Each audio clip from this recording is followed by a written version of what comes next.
Good morning, everybody. John Spiokla here for GAI Insights, bringing you the top Gen AI news, rating it essential, important, or optional, saving time in your day, putting thoughts in your head. We have all kinds of interesting stuff, everything from a review of the O1 model, a skeptic, now a believer, all the way through some new abilities in terms of data preparation and the use of models. All right, Akash, we could get the first article here. All right. Sure. Thanks, John. Go for it. Yes. So the first one that we have for today comes from OpenAI. OpenAI has released a beta version of a new feature called Tasks. Yeah, here we are in the agent wars. What do you think, Luda? I found it very fascinating that they would go at something like this. I rate it as optional. It's kind of a Me Too feature that I'm not sure what they intend to do with it actually. So optional for me. All right, optional for Luda. What do you think, Tim, Adam? Yeah, I would say optional. OpenAI, I think, is a better marketer than many of the firms in this industry, and this is one of the ways they do it: constant releases, even if it's a kind of minor add-on feature. I think people will find it nice because, it's so much easier to do things like this than to try and figure out how to set up reminders in your calendar or do it so for most people it'll be useful, but it's not earth-shattering, and it's just All right. Adam, you on board with that? Get the big O going here. It's not so big. It's actually a first step towards Operator, which is the agentic framework we're greatly anticipating in the near future. What's key here is it's different from a schedule or a reminder app in that you're scheduling or reminding yourself with the support of inference. So when you say, check on Monday and give me the scores from the weekend every week, right? You're getting specific information. It's not like just a reminder app. So the fact that you're injecting inference that then is being pushed to you is a good first step towards agentic systems, and I see where it's going to have a role to play. But in and of itself, there's not too much to do yet, frankly. So I agree, it's optional. All right, Paul, we're heading for optional. Get your Barney out. Optional, I agree. Definitely the first step, though. All right, optional it is. Akash, next. Okay, the next one comes from VentureBeat, and it talks about how GSK is addressing a critical problem of hallucinations in drug development. Yes, one can understand hallucinations in drug development might be a bad thing. Tim, I know you have a lot of experience and passion in the health area. What do you think here? I was disappointed in this article, so I give it an optional. It's okay, but it basically says, use thought. What do you call it? Step by step and things like that. Chain of thought. Yeah. Chain of thought, and then use another model as an evaluator. It doesn't really give a lot of information on what they did, on how well it worked. So it's really just very lightweight. So I give it an optional. Say avoid this one. I think it certainly would fail the robot test. Couldn't have been done by a robot. Robot would have done better. What do you think, Adam, Luda, Paul? I actually think that the message and the trend is very important because those are two real good techniques to get the model to produce good answers and increase the accuracy. So from that perspective, highlighting that these are the methods that will be used more and more, I think, and is a good thing. But you are absolutely right. This is light on detail, not clear how much they achieved with that. And that's why it's probably optional, not worth the time. Yeah, I'm landing where Vivek is. Strategy good, light on details. Paul, Adam, going to pull us back from the big O? Nope. The big O for me, and I think, we're swimming in use cases, and I think AWS has set the bar for use case detail. And I think the other thing critical in use cases are killer use cases, and killer use cases are documented savings of 50 to 90% of a task, and it's light on both of those. Yeah, I think the BCG report we reviewed a couple of weeks ago should be the standard for use cases now. Yeah. Sounds good to me. Okay, optional. Ankaj, next. Okay, the next one that we have is from Microsoft, and it talks about AutoGen V 0.4, which is their foundation for agentic AI. Yes, here we have a new model coming out of our friends at Microsoft. What do you think here, Adam? I was on the fence between optional and important. It's actually not a new model. It's the 0.4, and they have iterated over the last year from 0.1 on this framework. So it's another step forward, but it is a new model in that they completely re-architected the framework based on community input. This is an open source model from Microsoft, or I should say an open source framework on how to build these agentic systems. If you scroll back up, Ankaj, to that chart, like they lay out a strategy and a format. And I believe it's going to be well adopted, given that they've taken an open source strategy with it. The amount of community and open source contributions to it, and the pace at which it's developing, and then for them to incorporate that feedback and actually release a new version that has it in it is really great work from the team over there. I was tempted to put it as important because a lot of people are going to be looking for thought leadership around agentic frameworks this year. And being aware of an open source agentic framework from Microsoft is a really good thing to pay attention to if people aren't already aware that this is an option out there.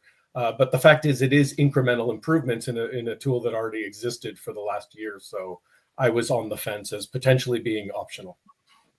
All right, Luda, Paul, Tim, you going to push them over the fence or pull them back? Yeah, I was thinking important. I was also between optional and important, ended up on important. If it's true that they put it together and it actually works, it's a framework, it's Microsoft, and it's framework that puts us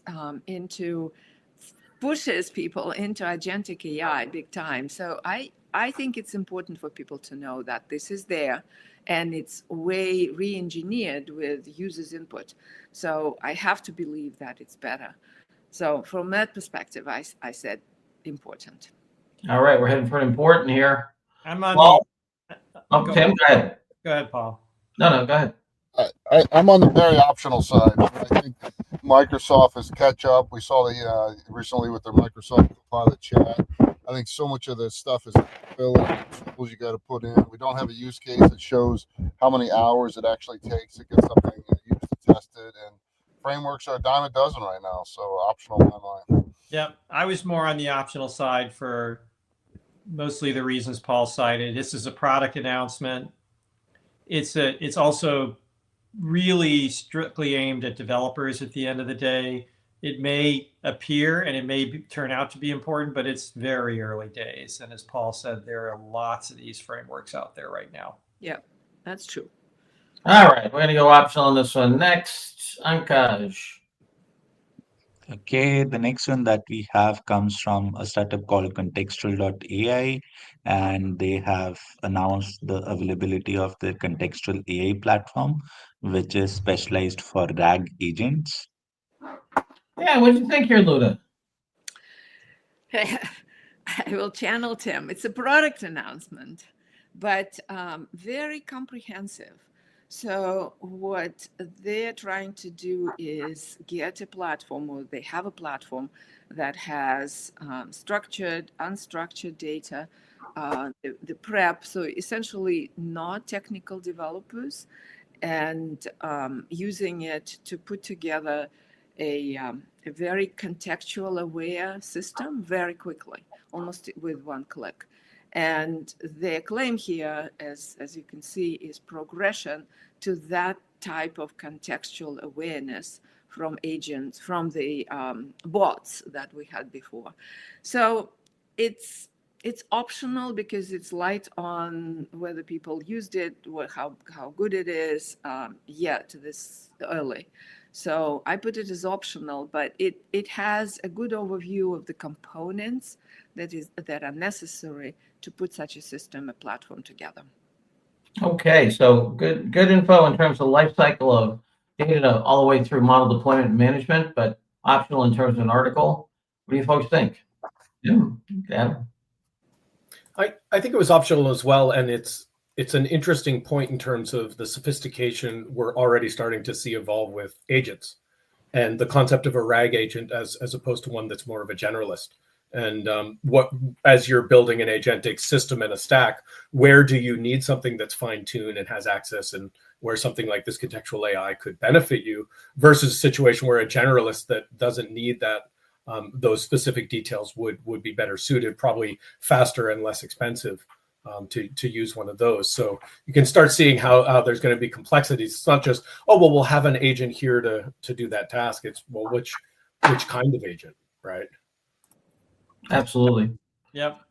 A better written product announcement, but a product announcement nevertheless. Yeah. And could be really interesting, but it's built on Llama 3, but no pricing, so it's just really hard to judge how important this is going to be. Yeah, this is, yeah, and I mean, we have an optional. These guys are on a radar screen for a buyer's guide. They've raised $100 million right in the valley. They've got a credible team, but it's still announcementville right now. Okay. And the performance, John, is quite impressive. Yeah. So from There is. and if you look at enterprise applications, contextual awareness is always a component, major component of most of them, right? So this, I believe personally, this will become very important going forward. Yeah. So that's why I was tempted, important, but not, not with this. It lacks certain things in here yet. So optional. Alrighty. Important domain, good vendor, but optional in terms of this product announcement. Yeah. All right. Next, Akash. Okay, the next one that we have is an article about the new O1 model from OpenAI, and it talks about how to use that model. Yeah, it's interesting. This story of it's like Paul of Tarsus in the Bible, going from an unbeliever to a believer here. We've got, so what do you think here?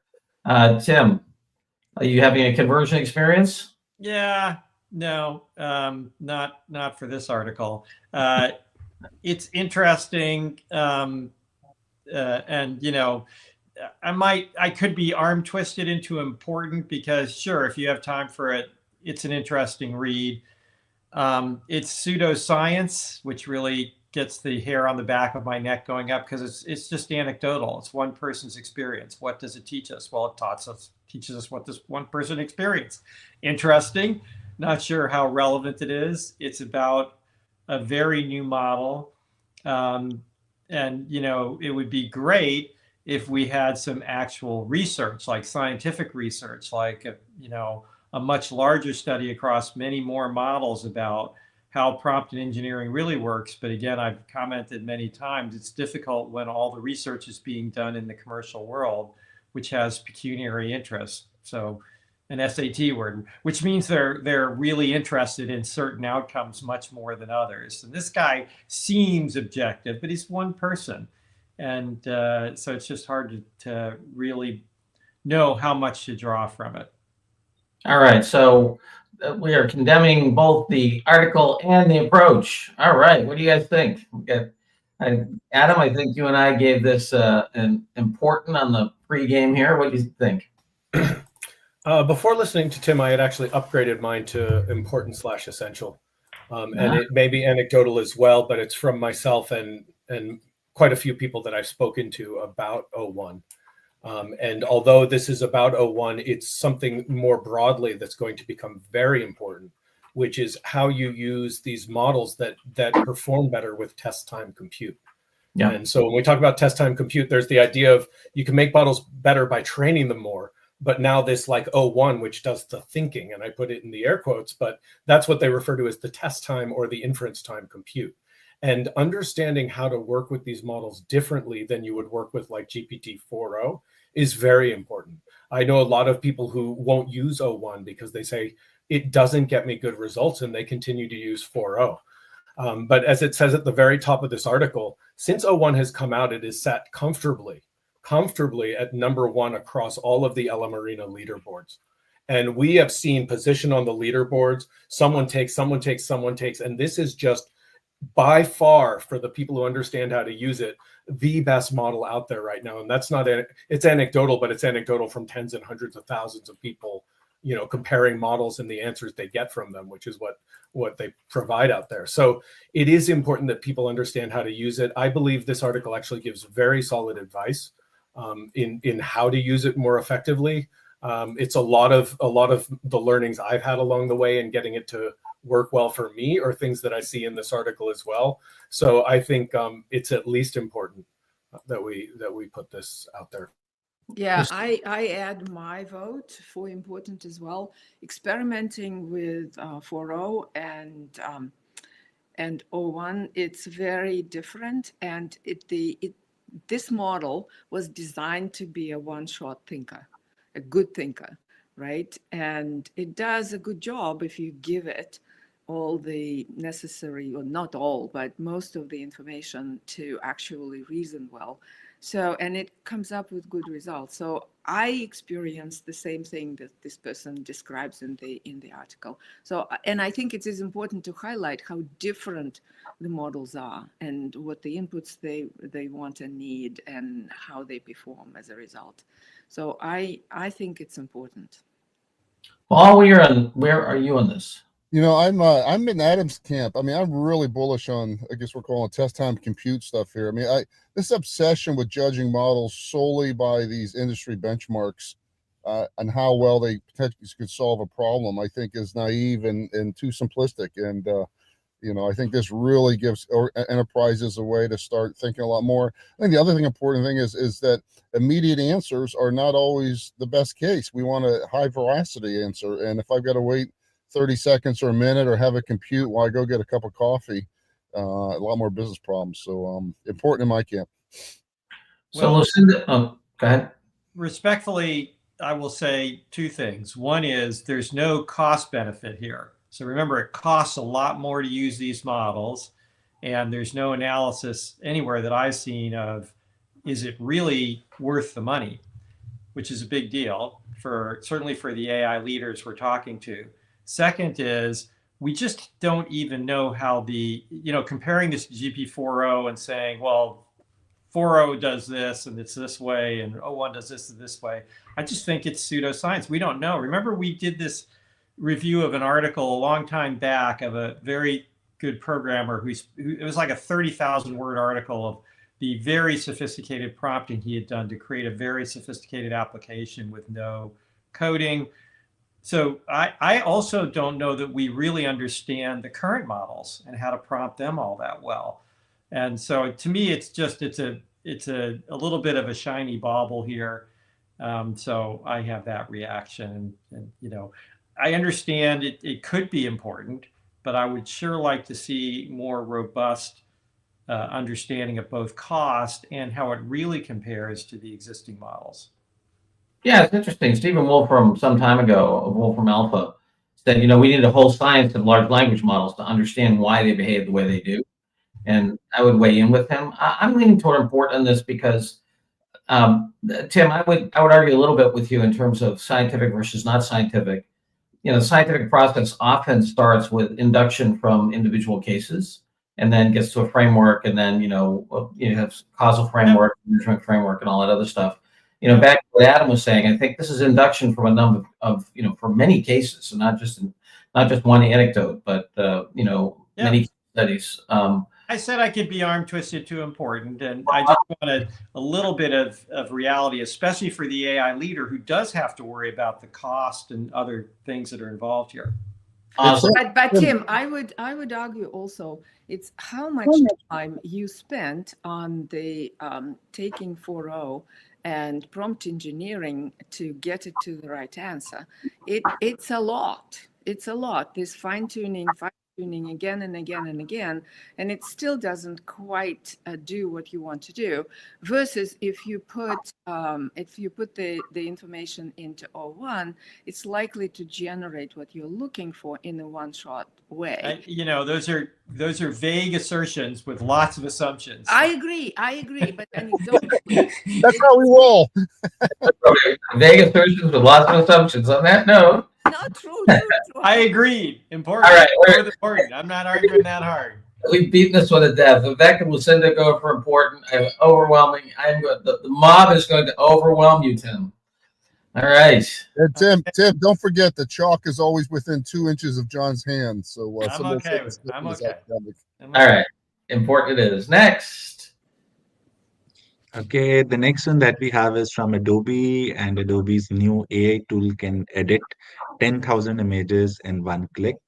There you go. No pricing on this one either, to your point, Tim, but 10,000 images in a click. What do you think here, Adam? This is cool and optional. I think if people are already embedded in the Adobe ecosystem and they're bought into this and they're on board and using Firefly already, then this is a really nice feature.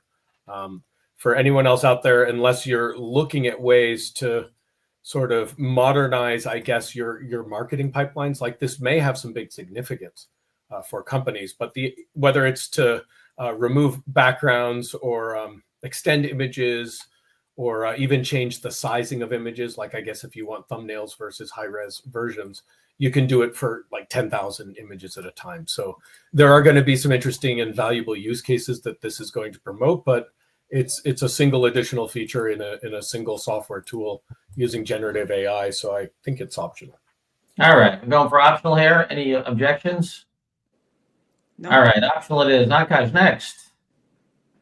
Okay, the last one that we have for today comes from Synthesia, which is a video generation platform. It has raised $180 million at a $2.1 billion valuation. Yeah, very interesting. These folks claim 60,000 users, the ability to make your own avatar. Just imagine like the lucky world who gets to have lots of John Spiopoulos. All right, so what are we looking at here, Tim? Interesting article, optional. It's a funding announcement. This company seems to be doing very well, at least on paper. But for those of us who have done startup companies, paper net worth and valuations are basically done like this. There's no basis in reality for a lot of the time. 2.1 billion as an example. So that's 2.1 billion. Be interesting to know what their revenue is. They do have 60,000 customers. That's great. They're real customers paying real money. But $2.1 billion, even if we do 10x sales, we would hope they would have $210 million at least in recurring revenue. And I'm just going to make a wild guess. It's not anywhere near that at this point. And people can grow into it, but right now the valuation game is smoke and mirrors. And we hope we actually get out of this thing by having somebody buy it at these ridiculous valuations. And just talk to Mark Cuban about that kind of stuff, because sometimes it works. And he made himself a few $1 billion on that smoke and mirrors kind of stuff. But it's a funding announcement and funding in a frothy, overinvested market. Yeah, no opinion there. The Tim, let me make the counter from the something is worth what somebody will pay for it, and exactly. So, but that doesn't make it. So there is empiricism here in the sense that somebody put down that amount of money for that valuation. Whether or not you think that valuation is justified, that's a good or bad investment, but it's not smoke and mirrors. I mean, it's you just have a different investment perspective, and every investment in venture has a higher probability of failing than winning. Just remember that. So it's not a crapshoot, but it's the most skewed asset class where the top 5 or 10% of investments make more than 100% of the money. Right? Everybody else loses money. So I just be a little careful about, it's not a lottery, but you are making skewed bets, which we're not used to. I agree. Yeah, but the most important I'm a fan of it at one level. I just think people need to keep in mind, to your point, it's probably a better way of saying it. Just keep in mind that most of these don't work out well. Right. And I think it is a funding announcement. But in all VCs, what is important, they wouldn't have given any dollars to this company unless they believed in what they're doing can be scaled. right? So 60,000 is not shabby, even though the revenue might be very small yet. But they're already capturing attention, and that's why they got the funding. And yeah, so and they're in the enterprise space, which most of these companies aren't. So they have some great sounding. It's a great story, and that's how you raise money. exactly, and this is the type of stuff. The avatars is a very difficult space, right? There are lots of fakes, So it's the fact that they have 60,000 was a surprise to me, actually, when I was reading this, right? So Yeah. I think this is for our AI leaders. What is interesting that space is not dead. And it's actually getting traction. Yeah. That's for me was the takeaway. It's optional, all right, but it is a takeaway for me. All right, Adam, give us the benediction on this one. What do you think? I'm probably going to lean towards optional, but it is exciting what they have coming. It talks in the article about the roadmap, and they're already quite realistic motion. I experimented a little with it when we were looking at different variants for Echo. Yes. Early on for the conference, and it is good, but they're looking at more realistic motion. But start thinking about from a marketing and a product perspective, being able to port avatars into different environments, avatars that can interact with objects, for example, providing physical demonstrations and able to interact with users. So from a marketing and a commercial perspective and a customer service perspective, I can see where they're carving out a very clever little niche for themselves. And it was 50,000 customers 6-7 months ago and 60,000 now, and thinking, wow, growth of 25% in half a year actually sounds slow to me. But this isn't users, this is customers, right?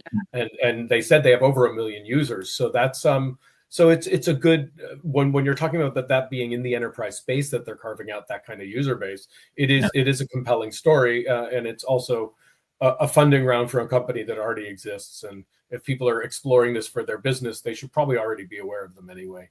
So yeah, and it's a Series D. So this is it's hard to raise Series D. So it's it's good. All right, we're going to give this baby an optional but an interesting area and a general critique of the state of pricing for ventures in this domain. All right, Akash, give us a big tote board, please. We're looking at, oh my goodness, one important and 6 optionals. All right. So today's the light day. Go ahead and read other things as our AI leader. All right.